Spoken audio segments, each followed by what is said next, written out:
دیکھو نا میرے محترم سامعین، گزشتہ دنوں کروڑ پتی شاہین آفریدی کا نکاح ارب پتی شاہد آفریدی کی بیٹی کے ساتھ ہوا، اور وہ بھی مسجد میں۔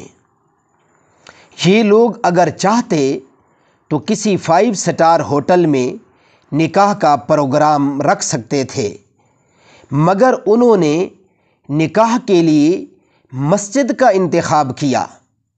ان امیر گھرانوں کی ناک نہیں کٹی مسجد میں نکاح کرانے سے، لیکن ہمارے غریب قرض اٹھا کر شادی کرنے والے صرف ناک اونچی کرنے کے چکر میں مہنگی شادیاں کرتے اور مہنگے کلب بک کرواتے ہیں۔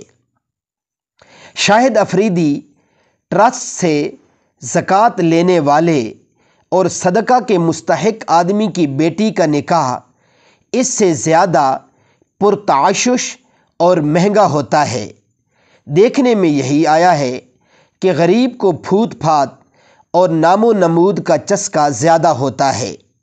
سادگی اپنانے سے اگر عزت کم ہوتی تو شاہد آفریدی اور شاہین آفریدی کی کم ہوتی۔ اگر ان کی عزت کم نہیں ہوئی تو یقین جانیں غریب کی عزت بھی کم نہ ہوگی، بلکہ عزت میں اضافہ ہوگا اور پیسہ بھی بچے گا، جس کی غریب کو امیر سے زیادہ ضرورت ہے۔ گھروں میں کنواری لڑکیاں بیٹھی ہیں، مگر نام نہاد رسومات، ناک اونچی رکھنے کے مہنگے شوق ان کے نکاح کے آگے رکاوٹ ہیں۔ جیسے ذات سے باہر شادی نہیں کرتے، ایسے اوقات سے باہر بھی شادی نہیں کرنی چاہیے۔ میرے محترم سامعین، آج ہم ذلیل ہو رہے ہیں، اللہ معاف فرمائے۔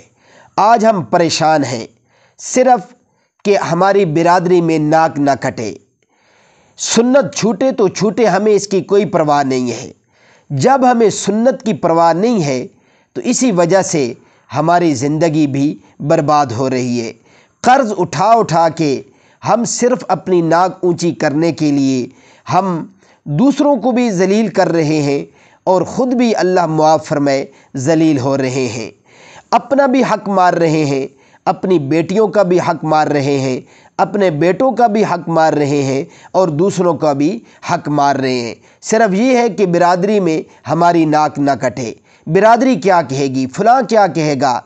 تو میرے محترم سامعین، کبھی ہم نے یہ سوچا ہے کہ اگر ہم نے اللہ کے محبوب حضرت محمد صلی اللہ علیہ وآلہ وسلم کی سنت کو چھوڑ دیا تو ہمارا اللہ ہم سے کیا کہے گا؟ برادری کی تو ہمیں بڑی فکر ہوتی ہے۔ تو یہی وجہ ہے میرے بھائیوں، آج ہماری زندگی دن بدن تنگ ہوتی جا رہی ہے، اور دن بدن ہم پریشانیوں میں مبتلا ہوتے جا رہے ہیں۔ اس کی وجہ ایک ہی ہے کہ ہم سنت سے دور ہو گئے ہیں۔ دنیا کے نام و نمود کے لیے ہم نے اپنے پیارے نبی صلی اللہ علیہ وآلہ وسلم کی سنتیں چھوڑ دی ہیں، جس کی وجہ سے تباہی و بربادی ہمارا مقدر بنتی جا رہی ہے۔ ذلت، رسوائی اور پریشانیاں ہماری قسمت میں لکھی جا رہی ہیں، لیکن ہمیں اس کی پرواہ نہیں ہے۔